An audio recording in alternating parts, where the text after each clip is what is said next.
This channel does not promote any violent, harmful, or illegal activities. All content provided by this channel is meant for an educational purpose only. ভোটমুখী বাংলায় আবার তৃণমূল কর্মী খুন। এবার মুর্শিদাবাদের বহরমপুরে অভিযোগ কংগ্রেস আশ্রিত দুষ্কৃতীদের বিরুদ্ধে।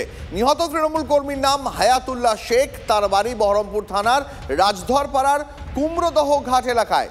রাতে তার উপর ছুরি নিয়ে হামলা চালানো হয় বলে অভিযোগ। মুর্শিদাবাদ মেডিকেল কলেজে হাসপাতালে নিয়ে যাওয়া হলে তাকে মৃত বলে ঘোষণা করা হয়। খুনের নেপথ্যে রাজনৈতিক যোগ নেই দাবি পুলিশের। হত্যাকাণ্ডে একজন কোয়াক ডাক্তারকে এখনো পর্যন্ত গ্রেপ্তার করেছে পুলিশ। ধৃতের নাম টুরাপ শেখ। দীর্ঘদিন থেকে এদের সঙ্গে একটা মতানৈক্য আছে, তো যা হোক ওখানে রাত্রে ও ছিল। এরা সবাই একসঙ্গে গিয়ে কিভাবে এদেরকে পেটে ছুরি মেরেছে, বিস্তারিত বিষয়টা আমি এই মুহূর্তে কিছু বলতে পারছি না। কংগ্রেসের লোক সবাই, হ্যাঁ কংগ্রেস রাজনৈতিক কারণে কি খুন বলে মনে হচ্ছে না? মানে এই রাজনীতি তো করে ওরা, কংগ্রেসের লোকেরা, আমরা টিএমসির লোক, যার ফলে একটু তো মতানৈক্য ছিলই, আছেই আর কি। উনি কি করতেন? আপনার শালক নাকি? আমার শালা হচ্ছে, উনি টুকটাক ব্যবসা বাণিজ্য করে। চাইলে সহজেই খুন করা যেত, কিন্তু মাথায় গুলি না করে কোমরে পিঠে কেন? বালিতে তৃণমূল প্রধানকে গুলিকাণ্ডে অনেক কিছুই গুলিয়ে যাচ্ছে, তাই না? আর এই ঘটনার সঙ্গে 14 বছর আগে তপন দত্ত খুনের যোগসূত্র আছে কি? আক্রান্ত তৃণমূল নেতা যে তপন খুনে অন্যতম অভিযুক্ত ছিলেন। নিহত তপন দত্ত স্ত্রীর দাবি ভয় দেখানোর জন্যই এই হামলা। কারণ সিবিআই তো নতুন করে তদন্ত শুরু করেছে, তাই আধমরা করে বুঝিয়ে দেওয়া হলো মুখ খুললে কিন্তু বিপদ।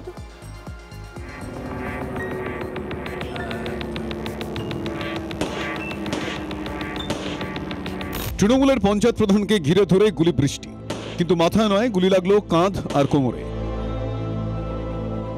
টার্গেটের এত কাছে গিয়েও আশ্চর্যভাবে কেন মাথায় গুলি করলো না হামলাকারীরা? নেপথ্যে কোন কারণ?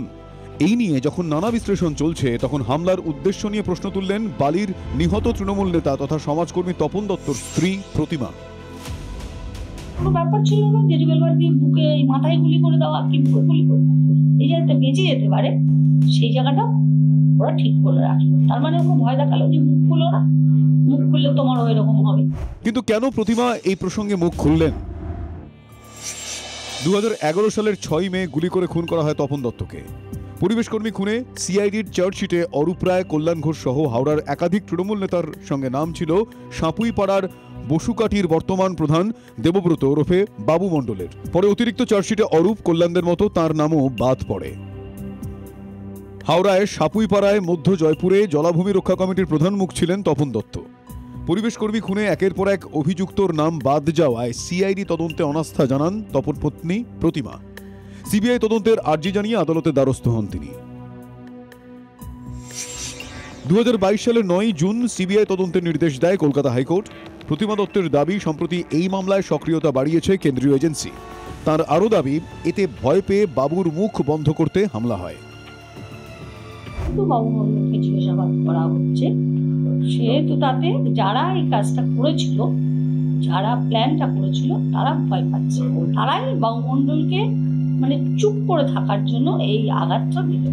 আক্রান্ত তৃণমূল নেতা দেবব্রত মণ্ডলের পাশের পঞ্চায়েত এলাকায় বাড়ি তপন দত্তর। স্থানীয় বিজেপি নেতৃত্বের অভিযোগ, পুকুর ভরাটেও যুক্ত তৃণমূল প্রধান। সাপুইপাড়ার যত পুকুরগুলো, জলাজমিগুলো ছিল সব ভরাট হয়ে গেছে। ঘোষপাড়া এলাকায় দেখুন সমস্ত জলাজমি ভরাট রয়েছে, এদের নেতৃত্বেই হয়েছে। এইটুকু নিশ্চিত থাকুন যে পশ্চিমবঙ্গের প্রশাসন নিরপেক্ষভাবে ঘটনা তদন্ত করে দোষীদের শাস্তি দেবে। তপন পত্নীর অভিযোগ নিয়ে মন্ত্রী অরূপ রায়কে একাধিকবার ফোন করা হলেও তাঁর প্রতিক্রিয়া মেলেনি। অনেকেরই প্রশ্ন, সিবিআই তদন্তের মুখে কি পঞ্চায়েত প্রধানের মুখ খুলে ফেলার ভয় পাচ্ছিল তৃণমূল কংগ্রেস? রাঘব বোয়ালদের আড়াল করতে ভয় দেখানোর জন্যই কি হামলা? হাওড়া থেকে সুব্রত বন্দ্যোপাধ্যায়ের রিপোর্ট, TV9 বাংলা। আর এই মুহূর্তে যে খবরে নজর রাখতেই হচ্ছে, মালদার কালিয়াচকে সালিশি সভায় জোড়া খুনে গ্রেপ্তার তৃণমূল বুথ সভাপতি। দলের 2 কর্মীকে খুনের ঘটনায় অবশেষে গ্রেপ্তার তৃণমূলেরই 13 জন নেতাকর্মী। অভিযোগ, বৃহস্পতিবার কালিয়াচকের রাজনগর মডেল গ্রামে সালিশি সভায় কান ধরে উদ্বোসের নিদান না মানায় দুজনকে প্রকাশ্যে কুপিয়ে খুন করা হয়। হামলায় গুরুতর জখম হন আরও 4 জন তৃণমূল কর্মী, তারা হাসপাতালে ভর্তি। আর সেই ঘটনাতেই এবার গ্রেপ্তার করা হলো শাসক দলেরই 13 জন নেতাকর্মীকে। তো নতুন কিছু নয়, মালদাতে যেখানে তৃণমূলের কাউন্সিলর খুন হয়ে গেল, বাবলা সরকার, আপনার নিশ্চয়ই মনে আছে। কে খুন করেছে তার পরিবার বলছে তৃণমূলের লোকেরাই নাকি করিয়েছে। তো সেই রাজ্যে যেখানে তৃণমূল গোটা রাজ্যটাকে একটি মলে পরিণত করেছে, কোথাও বালি সিমেন্ট, কোথাও পাথর, কোথাও জমি, খুনোখুনি হবেই। যখন আপনি রাজনীতির মধ্যে অর্থকে আনবেন, রোজগারের জায়গা করবেন রাজনীতিকে, এটাই হবে, এটাই স্বাভাবিক।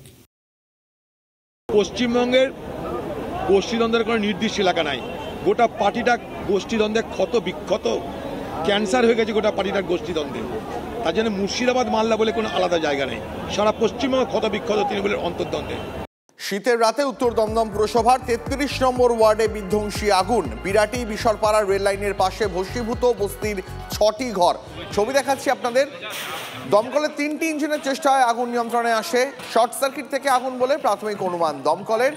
শীতের রাতে উত্তর দমদম পুরসভার 33 নম্বর ওয়ার্ডে এই আগুন লাগে। বিধ্বংসী এই অগ্নিকাণ্ড। বিরাটি বিশরপাড়া রেল লাইনের পাশে ভস্মীভূত বস্তির কম করে 6টি ঘর। আমার ঘরটা পুড়ে গেছে, 3টে ঘর একসাথে পুড়েছে, পাশের দোকানও পুড়েছে।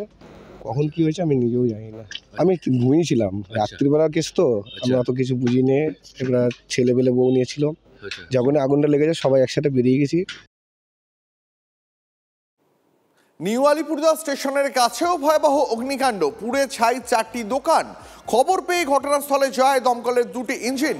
গ্যাস সিলিন্ডার বিস্ফোরণে অগ্নিকাণ্ড বলে দমকলের প্রাথমিক অনুমান। দেখুন সেই ছবিও।